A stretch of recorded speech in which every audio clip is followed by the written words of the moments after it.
Bienvenidos a este video dedicado a la ética en la contabilidad y la auditoría.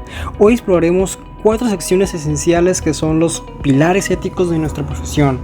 La 240 sobre intereses financieros, la 250 sobre incentivos, la 260 sobre el cumplimiento de las leyes y la 270 sobre la presión de los principios fundamentales.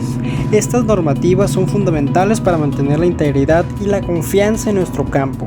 Acompáñenos mientras desglosamos los requisitos y ejemplos clave para aplicarnos en el ámbito profesional. Empecemos a explorar juntos estos pilares éticos. Mi nombre es José Alejandro Níquez Cordero y yo les estaré hablando sobre la sección 240, que aborda los intereses financieros, compensación e incentivos en los contextos de los contadores públicos. Este establece que deben cumplir con los principios fundamentales y el marco conceptual para identificar y abordar amenazas relacionadas con los intereses financieros o los de sus familiares cercanos. La sección incluye los siguientes requisitos y aclaraciones. 1. Los contadores públicos no deben manipular ni usar información confidencial en su beneficio personal o en el de otros. 2. Pueden tener intereses financieros personales o conocer los intereses financieros de familiares cercanos, lo que pudiera generar amenazas a la objetividad y la confidencialidad. 3. Se proporcionan ejemplos de circunstancias que pudieran crear amenazas personales, como la manipulación de información sensible para obtener ganancias, mantener intereses financieros en la entidad donde trabajan, bonificaciones relacionadas con utilidades, incentivos en acciones u opciones, o acuerdos de compensación que promuevan objetivos relacionados con el valor de las acciones. 4. La evaluación de estas amenazas debe considerar la importancia de interés financiero, políticas de remuneración de alta dirección, divulgación de intereses relacionados y planes, y procedimientos de auditoría interna y externa. 5. Las amenazas pueden agravarse por la expresión explícita o implícita de superiores o colegas, lo que aborda en la sección 270 sobre expresión sobre infligir los principios fundamentales. Soy Tania González Villarreal y voy a hablar acerca de los incentivos. Un incentivo pueden ser regalos, atenciones, entretenimiento, donaciones o apelaciones a la amistad y lealtad, entre otros. Tiene como objetivo influir en el comportamiento de una persona. Los incentivos pueden ir de actos menores de atenciones entre compañeros hasta actos que resultan en el incumplimiento de leyes y regulaciones, como lo es el soborno. Ningún contador debe ofrecer ni aceptar ningún incentivo con la intención de influir indebidamente en el comportamiento de quien lo acepta.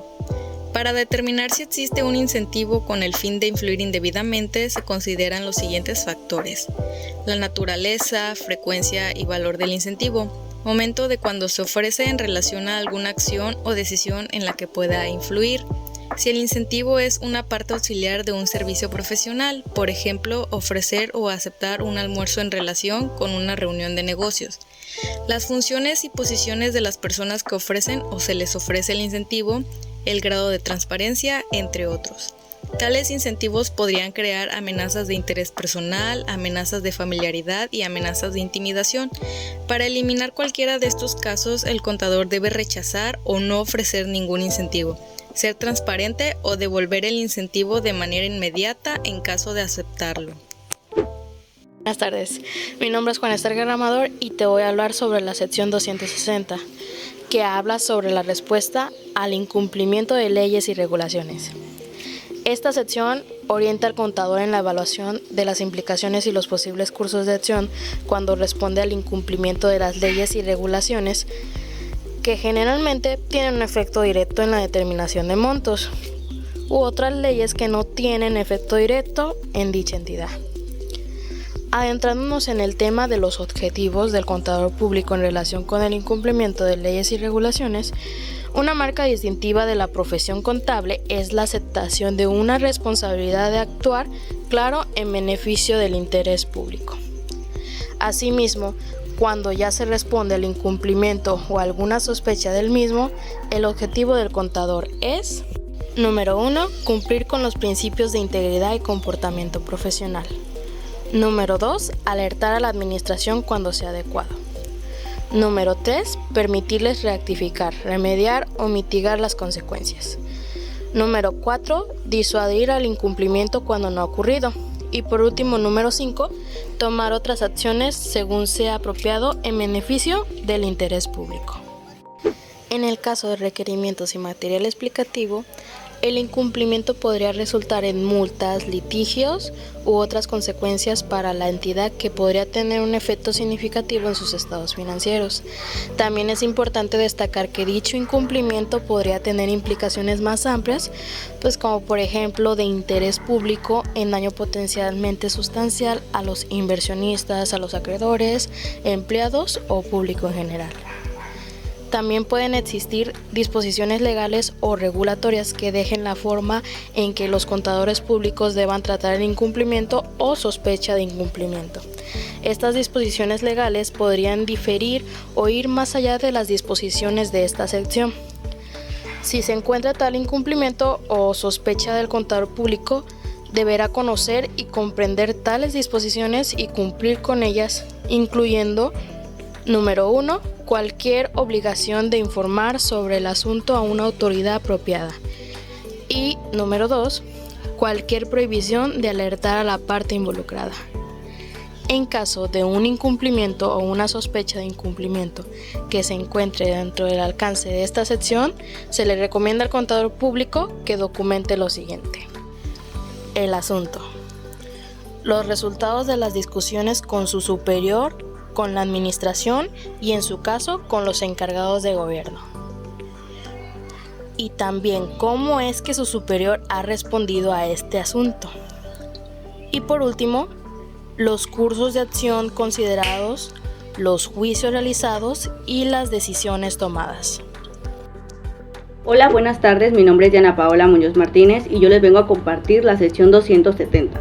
Que esta habla de la presión para infringir los principios fundamentales de los contadores públicos. Los contadores públicos deben cumplir con los principios fundamentales y aplicar el marco conceptual que ya viene establecida en la sección 120. La presión ejercida sobre o por un contador público podría crear una intimidación o una amenaza para el cumplimiento de estos principios. Por eso en esta sección se establecen los requerimientos específicos y el material explicativo para combatir ciertas circunstancias.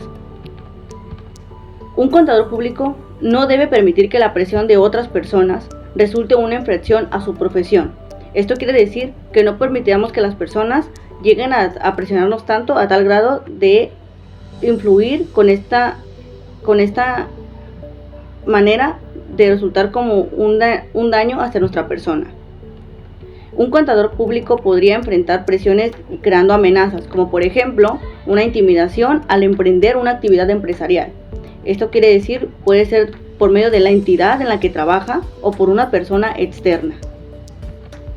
Los ejemplos de presión podrían resultar por presión relacionada con conflictos de intereses, presentación de información, poca experiencia relacionada con incentivos o relacionada con intereses ya financieros. Asimismo, la presión ya relacionada con las leyes o regularizaciones de la entidad. Los factores relevantes podrían ser la manera de evaluar con la intención que tienen las personas de ejercer esa presión, la aplicación de las leyes, las regularizaciones y normas profesionales, así como las políticas y procedimientos de la entidad.